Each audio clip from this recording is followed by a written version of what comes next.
तो ये है फ़िलहाल महिंद्रा जियो इलेक्ट्रिक। पुराने वाली वीडियो में सिर्फ छोटी मोटी चीज़ें दिखा दिया था, जैसे शोकेस में डिस्प्ले हुआ था, जैसे एडास जैसे फीचर्स दिए हुए थे, स्लिप मॉनिटरिंग, डैश कैम वगैरह सबके इन्फॉर्मेशन। पर इस बार मैं आपको थ्रू आउट छोटी मोटी बारीकियों को भी समझाने की कोशिश करूँगा। फ़िलहाल लमसम के तौर पे अगर समझें इस गाड़ी के बारे में तो 21.3 आपको LFP बैटरी मिलती है। और अगर आप रेंज के बारे में बात करें तो दो अलग अलग वैरायटी आता है, एक आता है V2 और V1। तो V2 जो है वो 160 किलोमीटर लगभग आपके लिए मिल जाएगा पहुंचवाने वाला रेंज, और दूसरा जो V1 है वो लगभग 140 से 45।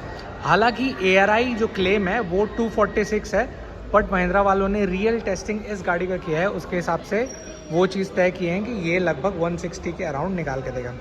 फ़िलहाल अगर इसकी ओवरऑल लंबाई को अगर आप देखेंगे, जैसे मैं यहाँ से दिखाता हूँ, तो 3898 इसकी लंबाई है। पर इसके जैसे सिर्फ कार्गो भाग को अगर चेक करें, जो ये वाला भाग है, तो वो 2231 है। वहीं पर इसके अलावा इसकी विड्थ पे भी बहुत ही इंपॉर्टेंट चीज़ हो जाती है कि इसकी चौड़ाई कितनी दी है, तो हम सामान इत्मीनान से रख पाएंगे। तो फ़िलहाल जैसे इस चौड़ाई पे आप देख रहे होंगे तो 1473, और हल्का सा कार्गो का साइज़ यहाँ पर एक्सटेंड हुआ है, जिसके कारण अब अगर इसके चौड़ाई के बारे में बात करें तो वो 1501 है। इसके बाद अब आ जाता है टोटल हाइट का खेल कि कितनी कैपेसिटी आप लंबे पैमाने पे इसे आप रख सकते हैं। तो इसकी हाइट के बारे में बता दूं तो 2130 गाड़ी प्रॉपर हाइट आप समझ लीजिए। वहीं पर जैसे बात करूं व्हीकल के टोटल हाइट कवरिंग के बारे पे, तो वहीं पर वो हो जाता है 2640। तो 2130 आपका गाड़ी का हाइट टर्म पे, और कार्गो इतना। इन सब चीज़ों को अगर मैं दूर रखूं और सोचूं कि अब इसे अगर हम गाड़ी को इस इलेक्ट्रिक फॉर्म को ध्यान दें और चार्जिंग पे अगर फोकस करें तो कितना चार्जिंग टाइम लगता है, तो सामान्य तौर पे अगर आप ऑनबोर्ड रेगुलर चार्जर यूज़ करते हैं इस जियो इलेक्ट्रिक के लिए, तो वो लगभग निकाल के देगा समय 7 घंटा 10 मिनट। और वहीं पर इसका अगर आप वॉल माउंटेड चार्जर जो कह सकते हैं कि तगड़ा चार्जर जो है उसे यूज़ करते हैं, तो 3 घंटा 20 मिनट पे ये आपको पूरा कवरिंग करके देगा। इस गाड़ी की टोटल वारंटी 3 साल या फिर 1,25,000 किलोमीटर जो पहले हो, और वहीं पर अगर इसके बैटरी के बारे में बात करें तो 7 साल और 1,50,000 जो भी पहले हो जाए। तो ये सब चीज़ें इसकी बेहतर मुझे लगी।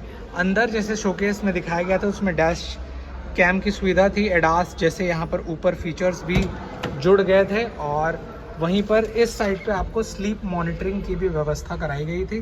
तो इन सब चीज़ों के बाद वो थोड़ा सा मजबूतीकरण हो गया था। पर अभी टॉप मॉडल में फ़िलहाल शोरूम पे ऐसी भी चीज़ें अभी जुड़ी नहीं है, पर जब भी जुड़ेगी मैं आपको तुरंत जानकारी बताऊंगा। फ़िलहाल अंदर देख रहे होंगे तो पावर, इको और ड्राइव के लिए कुछ इस प्रकार की व्यवस्था है, और यहाँ पर बीच पे पूरे काले रंग की व्यवस्था को कराई गई है। और वहीं पर इसके ऊपरी भाग पे देख रहे होंगे तो ब्लू, और अंदर जैसे देख रहे होंगे तो यहाँ पर ब्लैक। तो यहाँ पर जैसे एक एडास टाइप का जो सटीक काउंटेबल टर्म है वो कब जुड़ेगा मैं आपको बता देता हूँ। साथ ही साथ फीचर्स के तौर पे क्या होता है, कैसा होता है, जब इसको कोई ख़रीदने आते हैं और वो जैसे डिटेल होता है, तो मैं यहाँ मैनेजर से बात करके क्या है कैसा है वो एक बार आपको बता दूँगा। तो फ़िलहाल इसके हिसाब से ये आपको कितनी बेहतर लगी मुझे गाड़ी, प्लीज़ बताइए नीचे कमेंट्स में। लमसम कीमतों पर मुझे ऐसा लगा कि शायद ये अच्छा साबित होगा, क्योंकि अगर मैं पावर के भी बारे में बात करूं तो ठीक ठाक एक कह सकते हैं कि 30 किलोवाट का पावर और टॉर्क ये गाड़ी जो निकाल के दे रहा है लगभग 114 Nm, वो बहुत ही ज़्यादा बेहतर है। और इस इको और पावर मोड के बदौलत आप बहुत सारी चीज़ों भी स्थिर कर सकते हैं। तो इन सब चीज़ों के बाद ये गाड़ी आपको कितनी बेहतर लगी मुझे नीचे कमेंट्स में ज़रूर बताइए।